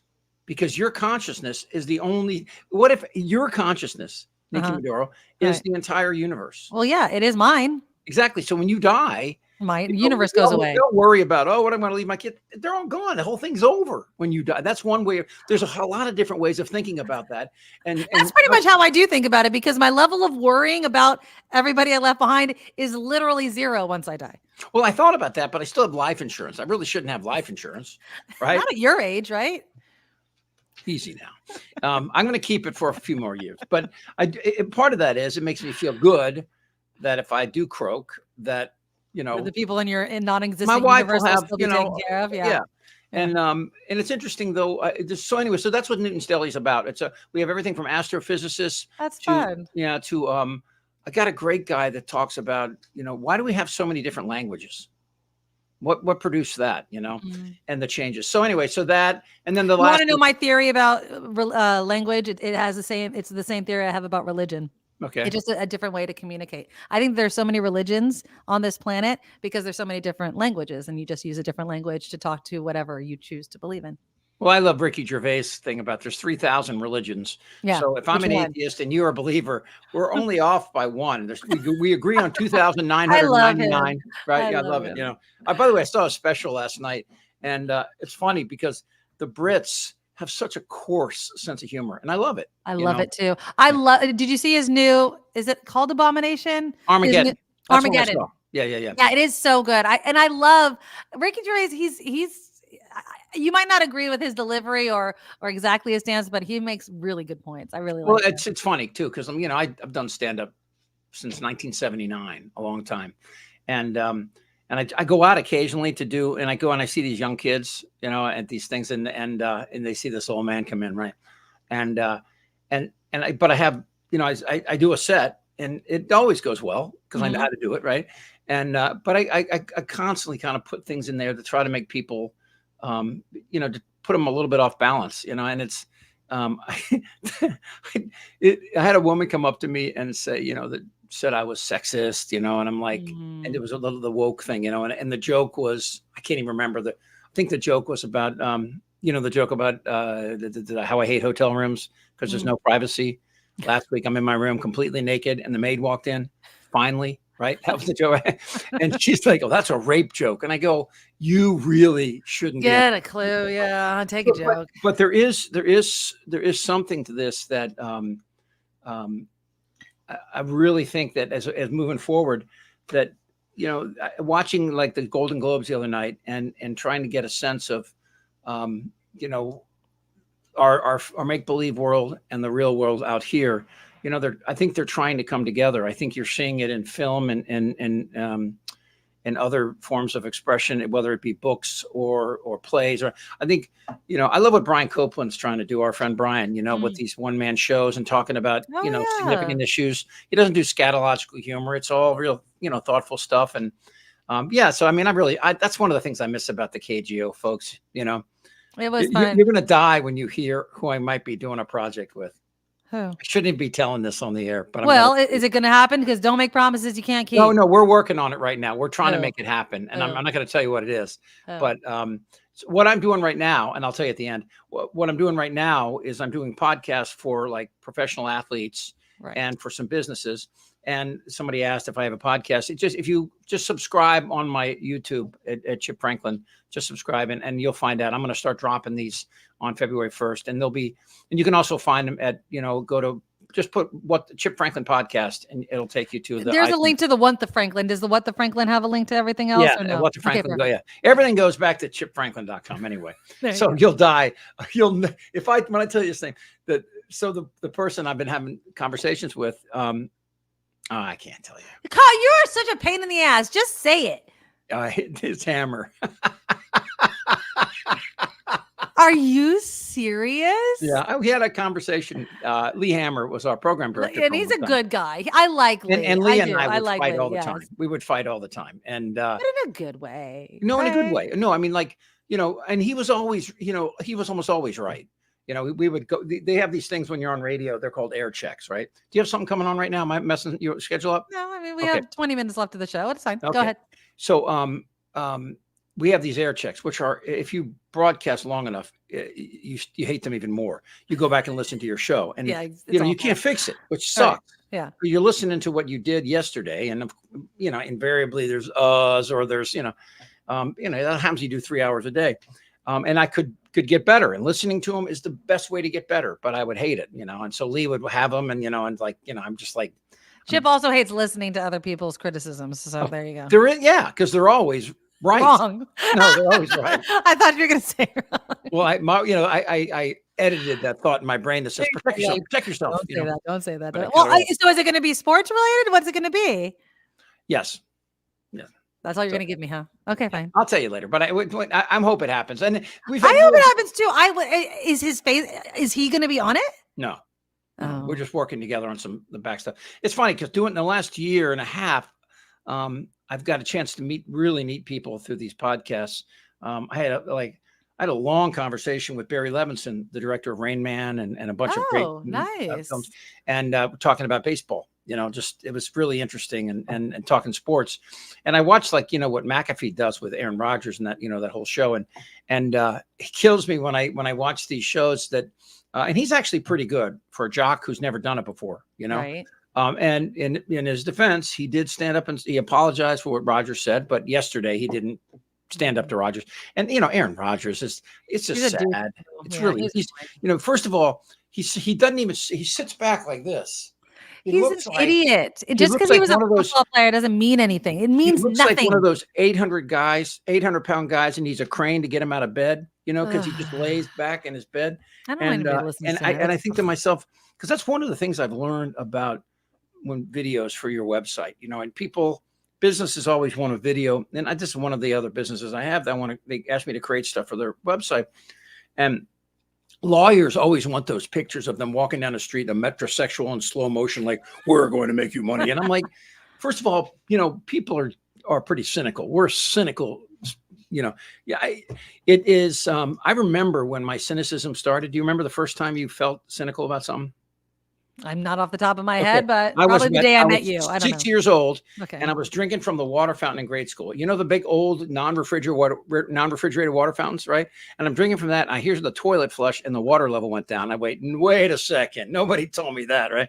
So I find myself now, with trying to abate the cynicism and trying to get a better understanding of, of how we move forward. And it's difficult. I think I had a point and I lost it. I forgot. It's okay. It comes with age. But no, I think that it's great that you are doing so many different podcasts though, because I'm telling you, Chip, when I announced that you were on the show, before the show even started, people were so excited to hear from you. And so I'm hoping you're going to do this weekly with us, as you promised me, because people absolutely love definitely. you. Every Wednesday. Let's do Wednesday. Okay. Wednesdays is going to be Chip Day, so that everybody knows. But no, I love having you on because you do talk to so many interesting people. Again, go to whatthefranklin.com. The link is in the today's show notes, and I'll link it every time. But February 1st, you're dropping, what is it? Killer Conspiracies? Yeah, we'll talk about it, get closer to it. And Newton's Law or something like Newton's Deli. Newton's Deli. Killer Conspiracies and What the Franklin. What the Franklin, I already have a couple cool ones. I talked to,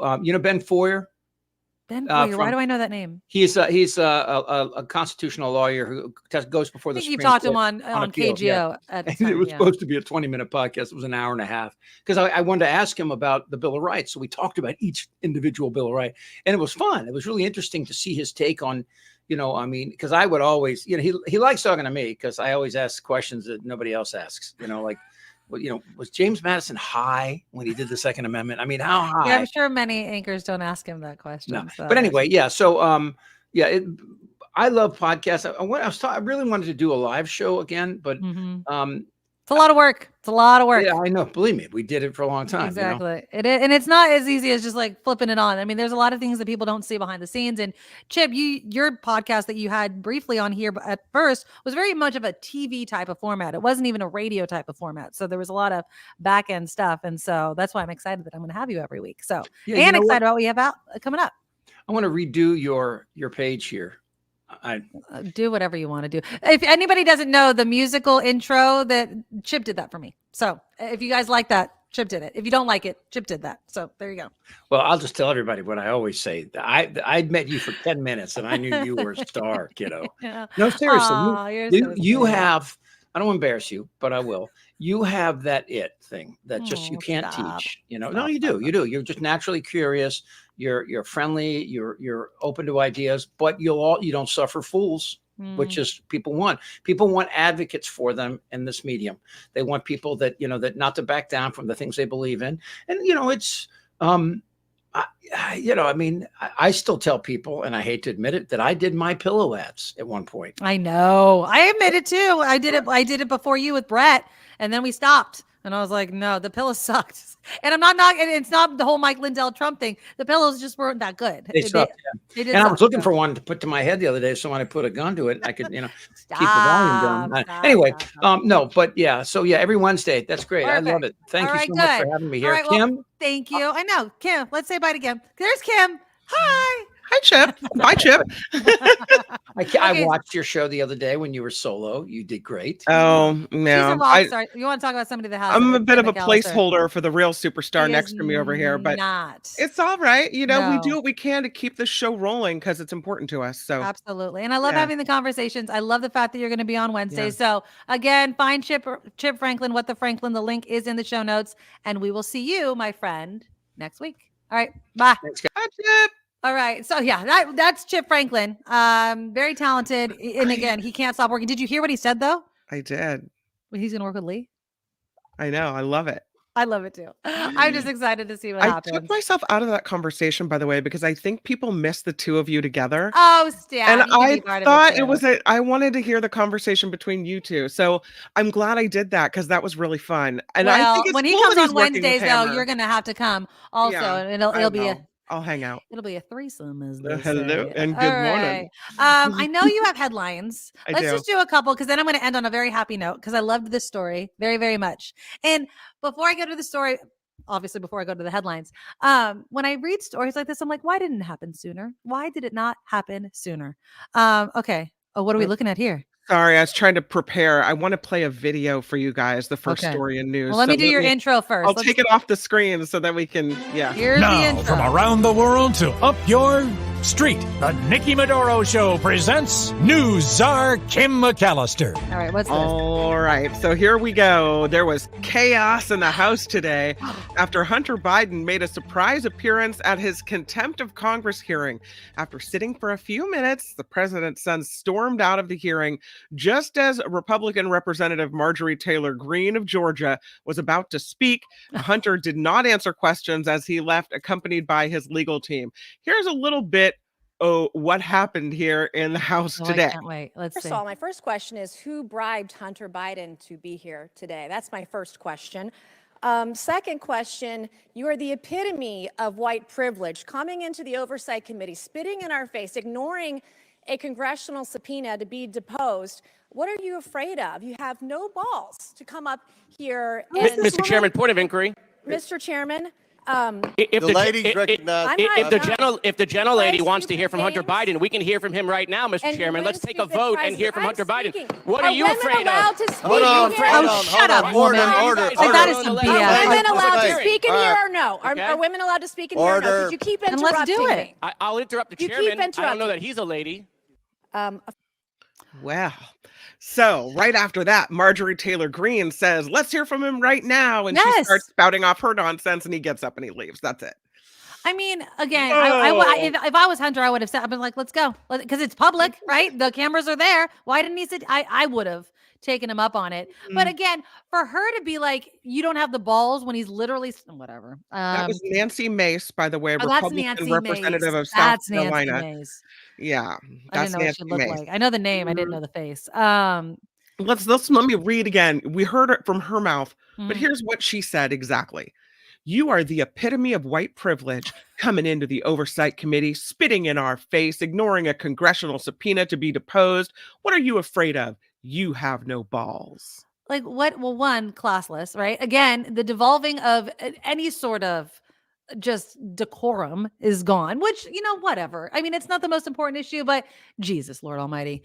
But he's right there. God, if I was Hunter Biden, he should have been like, okay, let's do it. Let's do it. Everybody's watching. This is That's the what he open forum wanted. for which I was looking for. It was a missed opportunity for Hunter, which also doesn't look good for him, in my honest opinion. Absolutely. He should have been like, okay, does Jim Jordan want to answer to his subpoena, or is he spitting in your face, chick with balls? You know what I mean? Like, give me a break. Well, they're calling it a PR stunt, a Hunter Of course Biden it is. PR stunt. Oh, that's what they're calling it. Well, Yeah. he should have stood up and been like, let's do it right now. Absolutely. He should have. Yeah. So that's what happened in the Capitol today. So I just Wow. wanted to That make was sure you pretty missed part of good. the That video. was pretty good. Meanwhile, back at the ranch, former President Trump, here's a picture of him because we can't do a story without that mug on the screen, will not be allowed to deliver closing arguments Thursday in his civil fraud trial in New York. The case's judge, the judge overseeing the case, I should say, told Trump's lawyers today he did not respond to requests to agree to precondition. Trump, of course, charged with defrauding banks by inflating his net worth on Trump Tower, Mar-a-Lago, and other properties by billions of dollars to get better interest rates on loans. Another video for you. Okay. I know this is a video heavy newscast. I love it. all right? I love it. I love it. I love it. I'm going to play this one without sound. Oops, I have to take Trump picture. Sayonara, sucker. Sayonara. This is the secret prayer tunnel. Have you seen this? I read an article about this. This is a weird story. What's going on here? So I'll read the story as you watch the video, but 9 Orthodox Jewish worshipers were arrested in New York City in this dust up over a secret prayer tunnel. Look at that tunnel. Brawl Yeah. broke out when a cement truck showed up at Shabbat Lubavitch world headquarters in Brooklyn. This was Monday afternoon. This concrete was sent by the city to fill in a makeshift passageway secretly being dug out to expand the synagogue. So look at this fight. I mean, benches thrown and Now they're fights and fighting with officers, or not each other. They're just fighting with people that are trying to shut down the tunnel or something like that, right? Yeah. Yes. Look at the benches are going up upside down and the people are. Wow. Apparently they started digging this tunnel, I believe, during COVID because they wanted to get into the building.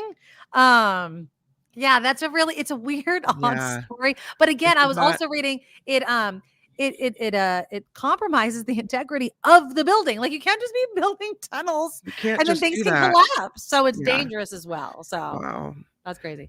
For the first time, since 2009, General Motors sold more vehicles in the United States than China. The automaker sold 2.2 million vehicles in China, which was a 9% decline from 2022. But U.S. sales jumped by 14% to 2.59 million vehicles delivered domestically. The automaker has been losing sales consistently in China since 2017, when they sold more than 4 million vehicles. Wow, okay. Authorities in Los Angeles have now closed the investigation into the death of Friends star Matthew Perry. Perry died October 28th from acute effects of ketamine. Ketamine is a drug used to treat depression. It can also be used recreationally. I didn't know it was used to treat depression. Yeah. self-medicating therapy version. is Yeah. making the rounds. Yeah. 3 months after he was found unresponsive in a hot tub at his home, investigators now will no longer be looking into his death. The Los Angeles County Medical Examiner Coroner, which has now closed its investigation, writes in a press release, other factors contributed to the 54-year-old's death, including drowning, coronary artery disease, and the effects of a drug commonly used to treat opioid use disorder. The medical examiner found no evidence of alcohol or other drugs in his system, and his death has been ruled an accident. Yeah, it's so freaking sad. It's so sad. In Los Altos today, they're tearing down this building, destroyed by fire. It went up in flames Christmas morning, and it has been declared unsafe. Santa Clara County fire officials say it's at risk of collapsing now. So the eastbound section of El Camino Real is closed, but it will reopen as early as tomorrow. Once demolition is complete, investigators can get to work on finding out what caused that fire. You remember this? The windows just in high winds were in San Francisco falling out of these high rises. So now San Francisco is taking new steps to make sure skyscrapers are safe. All buildings from 1999 on will now be required to have window inspections every 5 years. This comes after high winds broke several windows last year, sending glass crashing to the ground. Owners will have to do visual checks every 5 years and a more comprehensive inspection every 10. That makes sense. Things are just blowing off buildings, planes. Jeez. Lastly, Sopranos today marks the 25th anniversary of the debut of The Sopranos on HBO. To commemorate the anniversary, HBO has released never before seen footage of the show on their streaming service Max and a new TikTok page that features a recap of some of the episodes. The Sopranos lasted 6 seasons, won 21 Emmys, while its star James Gandolfini passed away in 2013. Yeah, I like that. Did you watch? Were you a Sopranos watcher? No, I never watched it. Really? Because I wouldn't pay for HBO. Oh, I think it's on another streaming service at this point, or is it still just on HBO? I feel like you could watch it anywhere now. Yeah. I bet you could. Maybe. Never watched one episode, people? Never. It was watched one really episode. good. Me and OCB were together. I know it was really good, but I wasn't paying for HBO back then or now. So you've never had HBO? No. So, but you watched Game of Thrones. You had, because you said I needed to, so I did buy, what was it, Max, whatever it's on, for a certain amount of time. But after I watched it, you canceled it. I might, because that show you got me hooked into, you with The Last of Us. Remember that one? Yes. Isn't that also on HBO Max or Max or whatever it is? I don't know. I have them all, so it's hard for me to keep. So now might have to re-up just to watch the next season of that show. I'll probably wait till the whole thing comes out, so I don't have to do week by week. Yeah. Then I can just binge watch it and get it over with and cancel it again. Yeah. John said, I started watching The Sopranos a few weeks ago, quit 30 minutes into the first episode. Maybe I'll stick with it and see. I did the same thing with Game of Thrones. I watched the first episode of Game of Thrones, I think 3 times before I just kept going. And I liked the first episode. I just kind of like didn't keep going. And then when I started, I couldn't stop. My husband's actually just started watching Game of Thrones again. I'm not doing it with him. I just binge watched How to Get Away with Murder again. Such a good series with Viola Davis. Oh, God, it's so good. But yeah, it's pretty good. All right, I'm going to do one quick story. Oh, that's Kim McAllister's news. Yeah. Thank you. And we're crowdfunded, and the Nikki Medoro shotcom, the Nikki Medoro show. Let me recenter. The NikkiMedoroShow.com. That's where the Patreon link and the PayPal link is. And I'm Kim McAllister, and it is the Nikki Medoro Show. Jazz hands. There we go. Thank you. All right, this one quick story. This is what I don't understand. And I'm going to say this. I never understood it even before I got a dog. Okay. Even before I got a dog, I didn't understand how people would do this. Okay. But there was a happy ending for Princess. Let me show you a picture. This is Princess. Now look at this freaking dog. Oh, hi, Princess. Look at this pretty princess. Okay. She has spent nearly her whole entire life in the Sonoma County Animal Services Shelter. Oh, yeah. She's 2 years old. So for pretty much her whole life. In March of 2022, her owners surrendered her as a puppy after discovering they just couldn't properly care for the strong, energetic dog. She was briefly with another family in an adoption attempt, but was returned. Don't understand this. And so she needed someone more experienced. And that's obviously can be difficult to find if you advertise a dog that's highly energetic, needs a lot of attention. Some people are like, I'm not going to take the time to do that. Look at this face. I just don't understand it. Well, here is Princess. She has found her forever home. Apparently, this gentleman came and picked her up after waiting almost 2 years to be adopted. Princess found her family. She's loving, affectionate, sweet. Big shout out to Canine Activity Club. This is what the Sonoma County Animal Services posted. To the Canine Activity Club for fostering and training Princess while waiting to find her forever family. She was adopted right before New Year's. She also has another canine sibling. I don't have a picture of that though. But there she is. Look at that beautiful dog. I just wanted to highlight this dog, Princess.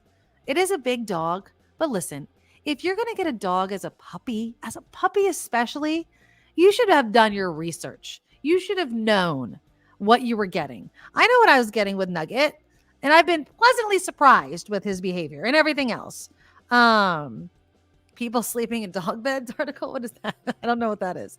It's a well-adjusted dog. Well, they went through training, which is really awesome. I think that you need to do that.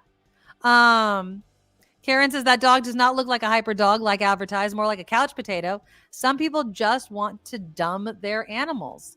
I don't know about anything like that, but I don't understand how anybody can bring a puppy to a shelter and just give it up. And puppies are crazy. I think that if you're getting a dog and you're starting with a puppy, you should know that you're going to have a dog that you need to house train, potty train.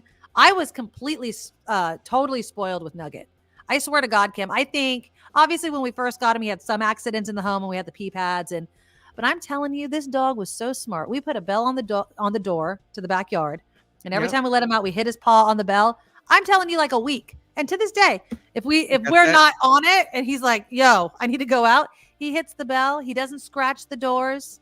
Very, very smart dog. So I really, really love it. And again, Ms. Organics is my best friend, just adopted a puppy for a family 6 months ago, but she became sick. Turns out she had terminal cancer. And only a couple months to live. What's going to happen? That's so sad. I'm so sorry, Ms. Organic. That is really sad. And I don't know what's going to happen to the dog then, right? It's really, really sad. But it's a happy story for Princess. I just want to say congratulations. And again, I think cats are the ones that like are overrunning shelters right now. So if you have room in your home, a friend of mine that lives down the street, she just adopted a bunch of cats, fostered a bunch of cats, and then ended up adopting 2 of them. So you need to do it. Yeah. And Kim's you pet sit a lot, Kim. I know that. She says doodles are so super smart, and they're the best dog ever. I love it. All right. That is our show. Oh, go ahead. Oh, before we go, I just want to respond to the human dog bed comment. Okay, yes. Because apparently this is kind of a thing now where people are spending a lot of money on these beds where you can sleep with your dog in the dog bed, or maybe you just take an afternoon nap. One of them, original one, apparently has like this memory foam bottom. So some people are even working from their human-sized dog beds, or just napping in front of the fireplace in your human-sized dog bed. If you ever thought to yourself, why can't I have a bed like that? I want a dog bed. Well, apparently now you can have it for yourself. You know how much they are? The original ones were a couple $1,000s. Okay, I don't know. There are a bunch of knockoffs now that might not have like the memory foam and be as comfortable, but I don't know. Aussie says Costco sold them, so I bet they have. But that's the best price you're going to get if you get it at Costco. Yeah. I mean, I love me a nice comfy couch. That does look cozy. But again, if it doesn't look easy to clean unless the cover comes off. I mean, come on. I'm not sharing I love Nugget. He does not sleep in my bed. Marley lets him sleep in his. Too much room. No dogs in my bed. I will cuddle on the couch. The dog can sit on the couch though, any day of the week. I can cuddle you there, but not on my bed. All right, you guys, let's give some thank yous before we end the show. A big thank you to Spencer, who started us off with a $5 super sticker. Thank you. Sandy. Thank you. Beth coming in with a $20 donation. Thank you, Beth. $5 from Harry. Here's for the chipper. And again, if you missed it, Chip Franklin's going to be joining us every Wednesday. And make sure you go to What the Franklin on YouTube and you can follow his podcasts that are coming. And then another from Doug, a $5 super sticker from Doug. Thank you. Thank you. Oh, and then Ren came in with a $10 donation. Nikki and Kim, dry January is saving us money. So we're sharing the wealth. Thank you both for making our world a better place. Thank you for making our world a better place. Absolutely. I love you guys so very much. We'll be back tomorrow. But of course, do not leave YouTube. The Mark Thompson Show with the Kim McAllister is going to be on. And then stay for the after party live right after Mark Thompson, Kim, and John Daly. All right, you guys. I love you. See you tomorrow. Bye-bye. Bye. Nikki, you're all so awesome. Miss Brown, like a beautiful blossom. You're also the best. I really can't rest. You're all so awesome.